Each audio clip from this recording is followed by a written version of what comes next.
Hallo und herzlich willkommen hier auf der Couch.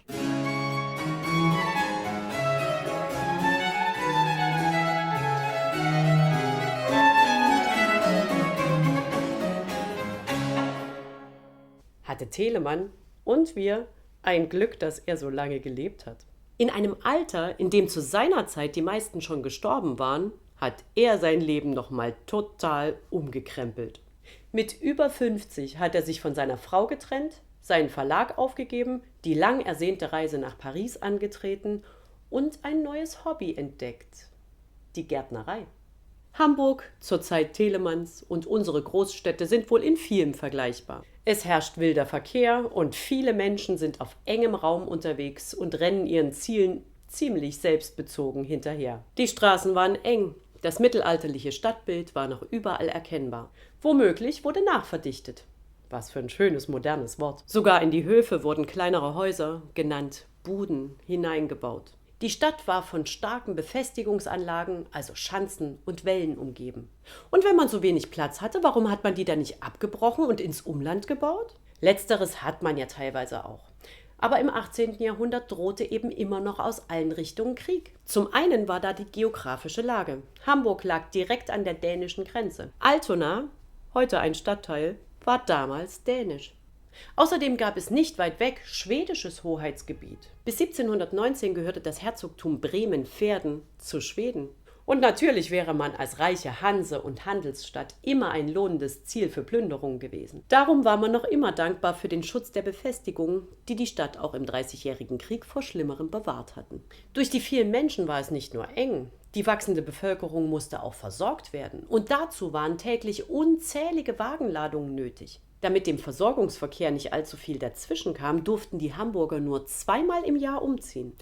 Das war zur Himmelfahrt und an St. Martin.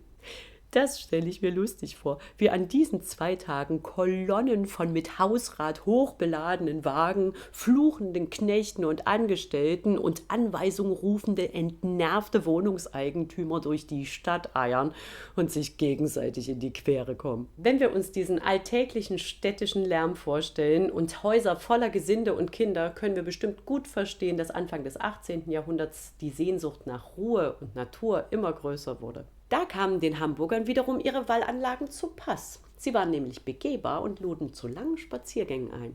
In der Neustadt, um den Michel, erst im 17. Jahrhundert in die Befestigung eingeschlossen, war noch ein bisschen mehr Platz. Der Kaufmann Caspar Ankelmann hatte hier einen Barockgarten anlegen lassen, der nicht nur für ihn privat, sondern auch für die Hamburger frei zugänglich war. Auf dem Bild von 1669 bekommen wir mal einen Eindruck davon. Helle, wohl mit Sand bestreute Wege und rot gestrichene Gitterzäune, an denen Rosenhecken ranken, teilen das Gelände in 3 unterschiedliche Bereiche.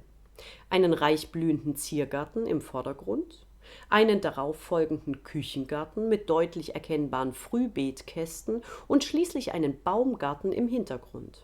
Als verbindendes Element durchzieht eine breite zentrale Symmetrieachse das ganze Grundstück, nimmt schmalere Querachsen auf und mündet zuletzt in einem Laubengang. Und da sehen wir, es handelt sich nicht um Kleingärten wie unsere Schrebergärten heute, sondern eher um barocke Minischlossgärtchen. Beim Adel gab es natürlich schon eine lange Gartenbautradition. Jetzt kamen die Gärten aber auch bei den Bürgerlichen in Mode. Die Gärten der Hamburger lagen meist vor den Toren der Stadt oder in der Nähe der Befestigungsmauern, wie der von Barthold Hinrich Brockes, Telemanns Freund.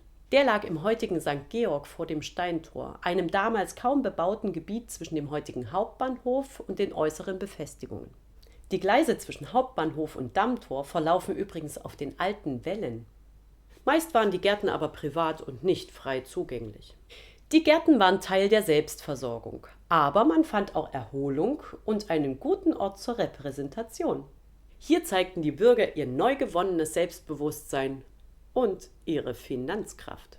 Und das war nicht nur in Hamburg so. Auch in Leipzig gab es zum Beispiel die berühmten Bose-Gärten. In den Gärten wuchs neben Küchenkräutern und Obst und Gemüse eine exklusive Auswahl besonderer Pflanzen. Die Exoten bezog man aus den Kolonien. Da war eine Handels- und Weltstadt wie Hamburg natürlich klar im Vorteil. Aber auch im Landesinnern war man gut versorgt. Der Handel blühte und die persönlichen Beziehungen auch. Der Austausch war rege. Man schickte sich kistenweise Blumenzwiebeln, Samen und gute Ratschläge hin und her. Und auch Telemann war voll im Gartenfieber. Leider wissen wir nicht, wo sein Garten lag. Vielleicht an der Außenalster oder in der Nähe von Brockes Garten? Immerhin wissen wir, dass er ziemlich groß und sehr artenreich war. Es gibt ein Verzeichnis über die Pflanzen in seinem Garten, den Gartenvorrat von 1742. Da findet man Tulpen, Hyazinthen, Narzissen, Astern, Glockenblumen, Nelken, Pfingstrosen und Sträucher wie Liguster oder Spiersträucher.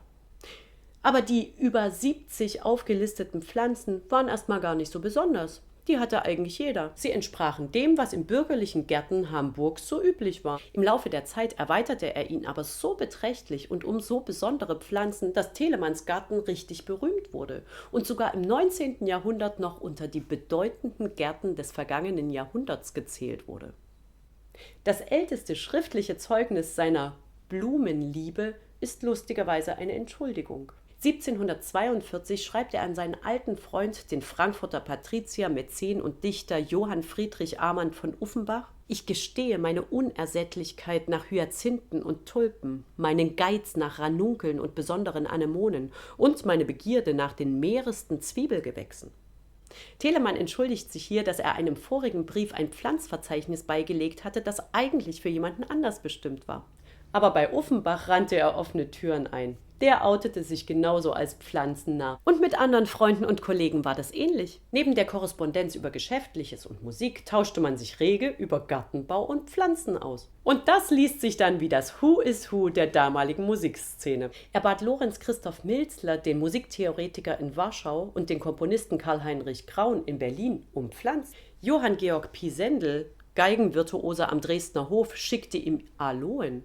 Und Georg Friedrich Händel in London brachte eine Kiste mit Blumenzwiebeln auf die Reise, die aber leider niemals ankam. Aber natürlich hielt sich Telemann auch an die Größen der Botanikerwelt. Er korrespondierte mit Johann Gottlieb Gleditsch und Albrecht von Haller, den Leitern der botanischen Gärten in Berlin und Göttingen. Er studierte die umfangreichen Versandkataloge des Caspar-Bosischen Garten in Leipzig. Er bestellte, tauschte und züchtete.